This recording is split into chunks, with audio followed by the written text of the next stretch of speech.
Okay, shalom, shalom.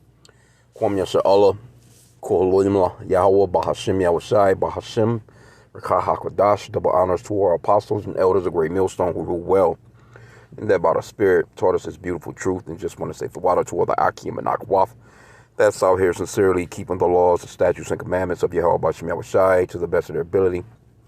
Shachana Nawaf, just coming at you with another quick lesson, praying that it's edifying by the Spirit. And just seeing this article, this Stephen Hawking guy, it's entitled, Stephen Hawking said he had a simple answer when asked whether he believed in God. And, look at this, the Lord got him good. Got him good. And maybe that's maybe one of the reasons, maybe why he doesn't believe that there is a God, because of the way that his ass is stuffed into that damn wheelchair looking doofy as hell. Anyway, I just want to get to the point of what he said, because this is quite a long article, and people really look up to people like this. This guy's so goddamn smart, but he can't get out of that wheelchair. Where's your science when it comes to getting out of that wheelchair, my fella? Here we go. No proof of a higher power. It says when questioned about his belief in God, Hawkins was unequivocal. He asserted that there was no tangible evidence of a higher power and that the universe occurrences could be comprehended through scientific laws. See? Speaking, let's see. His views on religion extended beyond a specific faith, as he believed that all religions were founded on faith principles with no substantial factual evidence. Consequently, Hawkins identified as an atheist. Okay, so let's see. See? This is how Esau be thinking anyway. There's a lot of people that think like this, though. They can't look at all the shit around them and know that. And the scriptures talks about that, too. Through his wonders. Let me see if I can find that. I'm going to get these two right here. Psalms 19:1, it says, to the chief musician, a psalm of David, the heavens declare the glory of Yahweh, and the firmament showeth his handiwork. You see all these things around you, and you think that it just came out of nowhere. Them with their damn Big Bang Theory and all that other silly shit they be talking about. People came from monkeys and all this other stuff 6 billion years ago and all this other shit.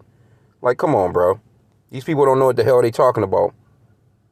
Psalms 33:6, it says, by the word of the Lord were the heavens made, and all the hosts of them by the breath of his mouth. See? And let me get this one too. Because this guy's a fool. He's a man with earthly wisdom that the Lord gave him, but he's a fool. Let me see. Where's that scripture at? Yep, Psalms 14:1 and Psalms 53:1. They're pretty much the same thing. It says, to the chief musician, the psalm of David, the fool has said in his heart, there is no God. They are corrupt. They have done abominable works. There is none that doeth good. So this guy's a complete fool. But people look up to him, man, for his ability to, or they did look up to him, because his ass is in the spirit world now. And I bet as soon as he got there, he's like, oh, shit. Oh, shit. There really is a God. My bad. But the Lord created him just like how he wanted him to be, man. Let me see here. I think this is this part, it says no afterlife. So it says Hawking's outlook on the afterlife was also grounded in scientific reasoning. He dismissed the concept as mere wishful thinking. In his final book, Brief Answers to the Big Question, he stated, no one created the universe and no one directs our fate. What did I just read? That the Lord is in control of those things, man. He created those things by his word. This leads me, and he created all those things through Yahushai, his son. Yahushai and the angels put together the blueprint that the Lord, Yahweh, which is the Father, gave. And they went forth and done it. You see what I'm saying? And the true name of the Father is Yahweh, which means he exists, or the existing one. And the true name of his son is Yahushai, which means that he's the savior or deliverer in the Paleo Hebrew. There's not some white guy sitting in the skies that created everything. No. That is idolatry. But anyway, this is what the guy, he goes on to say. This leads me to profound realization. There's probably no heaven and no afterlife either. I think belief in an afterlife is just wishful thinking. There is no reliable evidence for it, and it flies in the face of everything we know in science. See? So see, the so-called white man, he doesn't believe in Yahweh. He don't, they don't have faith like that. The Lord didn't give them that ability. That's why you'll see, or Jake, the so-called blacks, Hispanics, and Native Americans, we have a zeal for, God, but not according to knowledge. We always have that these days you'll come across a lot of so-called black people, Hispanics, Native Americans that'll say that they're atheists, but that's, really in reality, it's not a large number of our people that think that way. Even though we may think of, white Jesus, whoever. Jake believes spiritually that there's something out there that created us, that's in control of, things, so to speak. Generally, when you get a lot of atheists, they're the other nations. It's the heathens, so-called Chinese people, so-called Japanese people. You know what I'm saying? They even had, they got their Buddhas, they got their, you got your Hindus and all these other different things. You know what I'm saying? But they believe in wood and stone, basically, man. They believe in things that they carved out, statues that they carved out. They believe in, matter of fact, let's go to, they believe in the creations rather than the creator. And you can get that in Romans chapter 1. Let me see here. We're about, Salakia, bear with me here. It's about, we started 18, and it's in the subtitle was Unbelief and Its Consequences. It says, for the wrath of Yahweh is revealed from heaven against all ungodliness and unrighteousness, who hold the truth in unrighteousness, because that which may be known of God is manifest in them, for God has showed it unto them. For the invisible things of him from the creation of the world are clearly seen. See, you can clearly see that this place is too beautifully put together for there to not have been somebody that put it together. This motherfucker, he's talking like, things just popped out of nowhere. With all that so-called smart, he's sitting there in that goddamn chair, twisted up like a goddamn pretzel. Can't move, can't walk, can't talk. You see what I'm saying? Looking good. But if you were so damn smart, you figure out how to get out that chair. You see? Okay, but it says, for the invisible things of him from the creation of the world are clearly seen, being understood by the things that are made, even his eternal power and Godhead, so that they are without excuse. Let me read that in the NLT. Let's see how it reads in the NLT. New Living Translation, it says, forever, since the world was created, people have seen the earth and sky. Through everything Yahweh made, they can clearly see his invisible qualities, his eternal power and divine nature. So they have no excuse for not knowing God. Here you go. This dude, he specializes in the universe, but you believe that the shit just popped out of nowhere. But he says that there's a law to it. The laws of science. He kept saying that in the article. Okay, so if there's a law to it, how is there a law to some shit that's just, created, just sporadically happening? Why would there be a law to it? Here you go. You got the sun and the moon doing a complete cycle every single day. Every single day. Just that alone. It's not no days that go by where the sun don't do its thing. It's not no days where the moon don't do their thing, man. These people, but hey, and all in the name of their science, they're running the earth. And you can see what that's getting us to. You see how completely silly this place is with their science. It says, because that when they knew God, they glorified him not as God, neither were thankful, but became vain in their imaginations, and their foolish hearts were darkened. Professing themselves to be wise, they became fools, and changed the glory of the uncorruptible God into an image made like to corruptible man, and to birds, and to four-footed beasts, and creeping things. But the point that I wanted to get is, you could clearly see just through, if you just look around, I mean, come on, bro. Everything has a cycle. Everything has a circuit to it. And that, that's spoken of in the book of Ecclesiastes. How the Lord, he created everything. Matter of fact, let's see, we can get that too.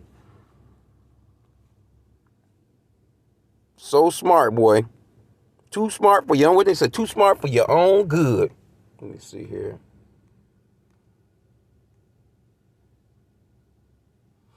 And here's pretty much the cycle of this thing here. Let me, I'll start from the top. Ecclesiastes 1:1. The words of the preacher, the son of David, king of Jerusalem. Vanity of vanities, saith the preacher. Vanity of vanities, all is vanity. What profit hath a man of all his labor, which he taketh under the sun? One generation passeth away, another generation cometh, but the earth abideth forever. And this is the way that the Lord done it, man. The sun also ariseth, and the sun goeth down, and hasten to his place where he arose. The wind goeth toward the south, and turneth about unto the north. It whirleth about continually, and the wind returneth again according to his circuits. All the rivers run into the sea, yet the sea is not full. Unto the place from whence the rivers come, there that they return again. See? So even, the boundaries of the ocean, the way that the Lord created the oceans, the scriptures even goes into that. He set a bound for the oceans. You see how powerful a damn ocean is? You see how them water, the damn waves, man, 50-foot wave will splash through and hit the sand and go right back into the ocean. They can't go no further. Why? Because the Lord set a boundary for them. How could that much water stay in one place like that and not cover everything? Because the Lord set a boundary for it. But here you go. You got these people. These are your scientific minds of the world. Let me see. What else did he say? And that's pretty much about it, man. You get the gist of it.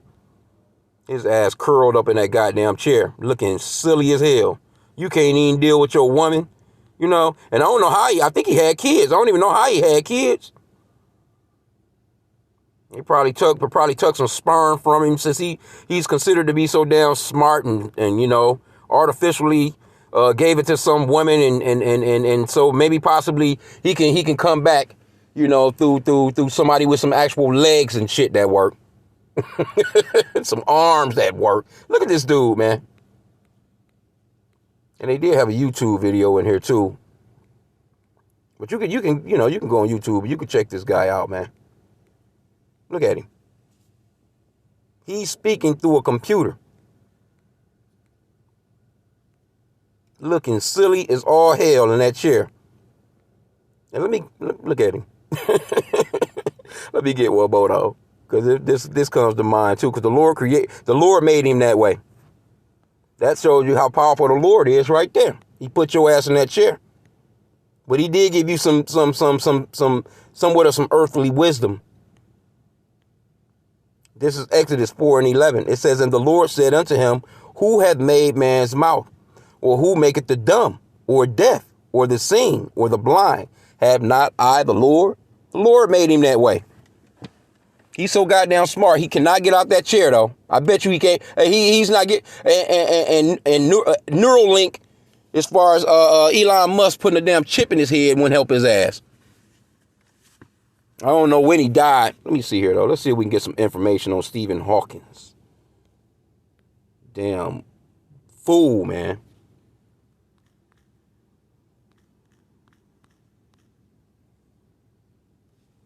Let's see here. Look at this dude. Look at this dude. And you already know. He was born in 1942. And his ass died in 2018. The Lord called that spirit back. And he went before the Lord and figured everything out real quick like. I want to see. Let's go into the Wikipedia here. He had some woman that was, and she was probably, man, no telling what she was doing on the side. She was with him because he was giving that money. You ain't finna tell me they could get to talking about love. I can fell in love with his mind. The hell out of here. Says NASA star child image of Stephen Hawking, the cosmologist and divulging scientist who was elected to a member of the Royal Society in 1974. Ooh, boy, that's so. Come on, bro.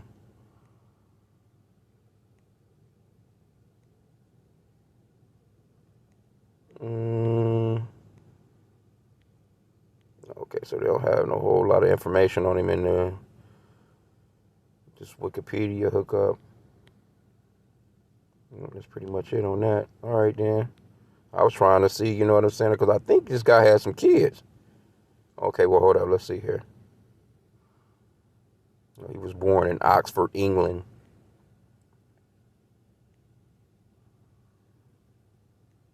Oh, okay. He was married in 1965, divorced in 1995. So he was with somebody for 30 years. Then he got married again, 1995 to 2000, and divorced in 2007. You so goddamn smart. What these women leaving you for? Children. Okay, it says he got 3 children, though. Okay, all right. You so goddamn smart. Why you ain't keep your women? Why them women leaving you? Come on, bro.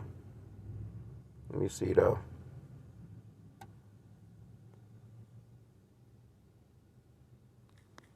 I want to see what these damn kids turned out looking like.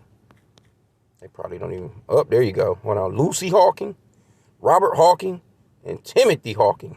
Hold on, all right.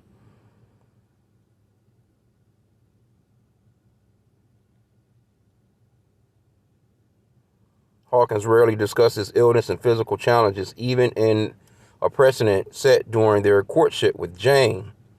Man, come on, bro.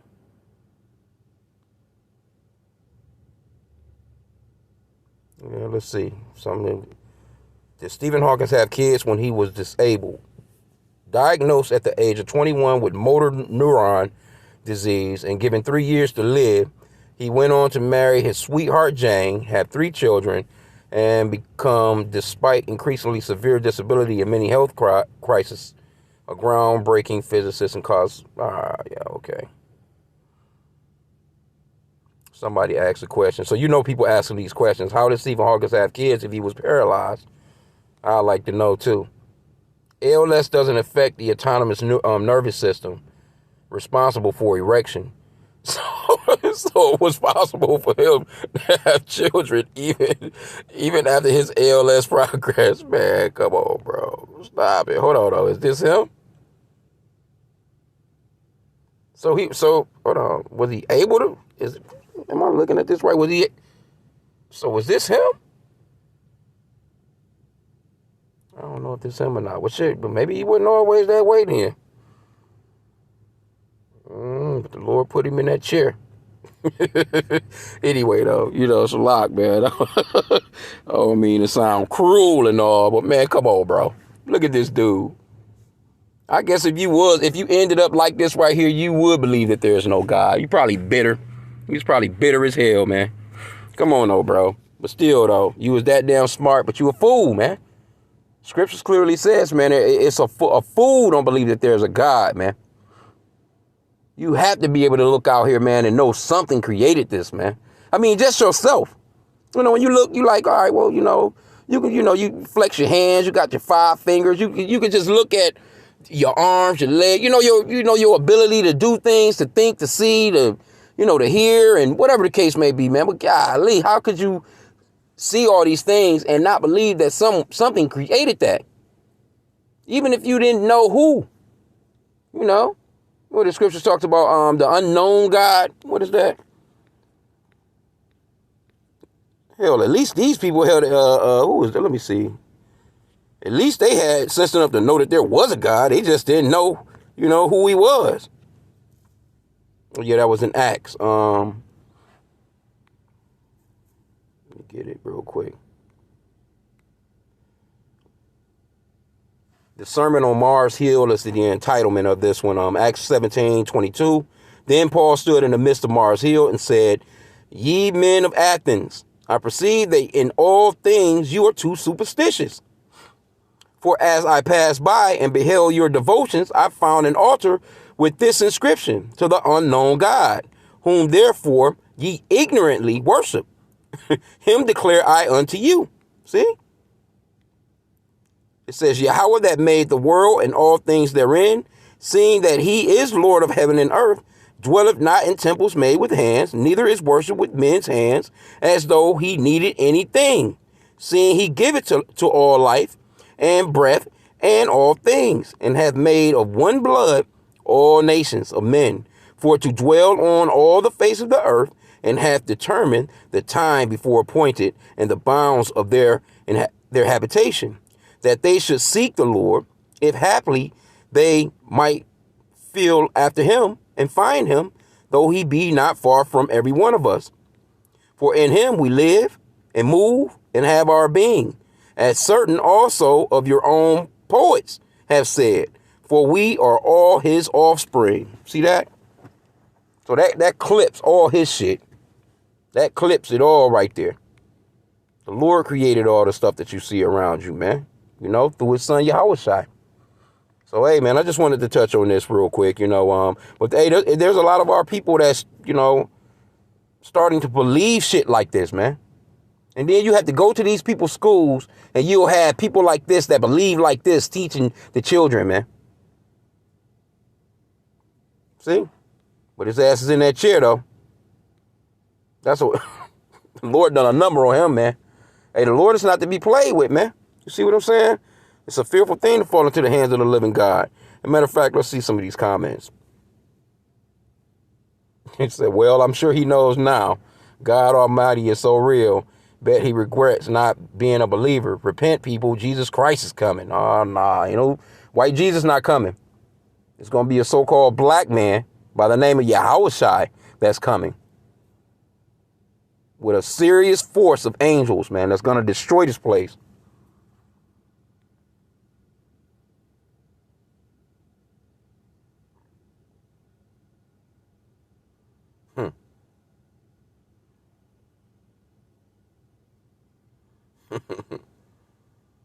This person says, here's the deal. You can believe whatever you want. There is a God, or there isn't a God, or which God do you go with?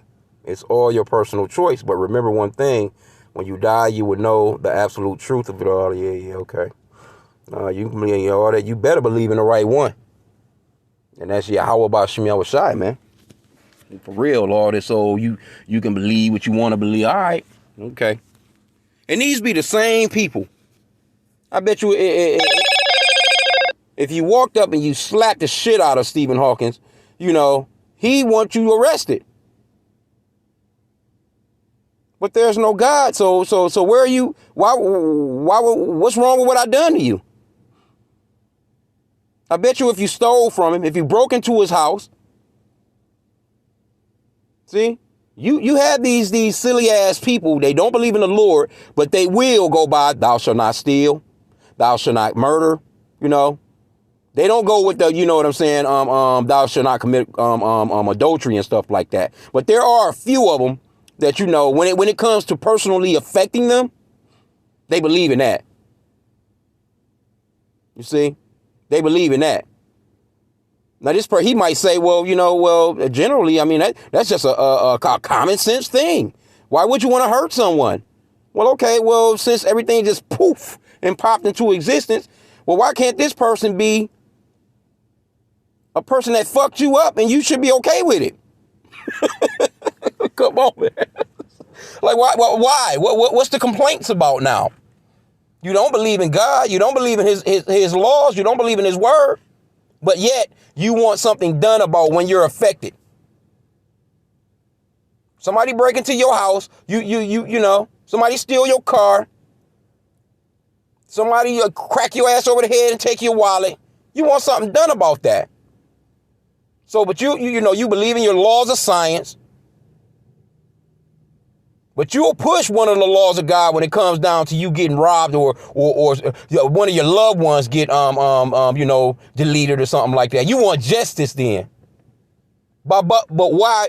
But what are you entailing? Why? How do you get that? Where did you get that concept of, I want justice? Comes from the scriptures, man. Anyway, I'm going to end out there, man. I pray that the lesson was edifying. Kwame Yashala.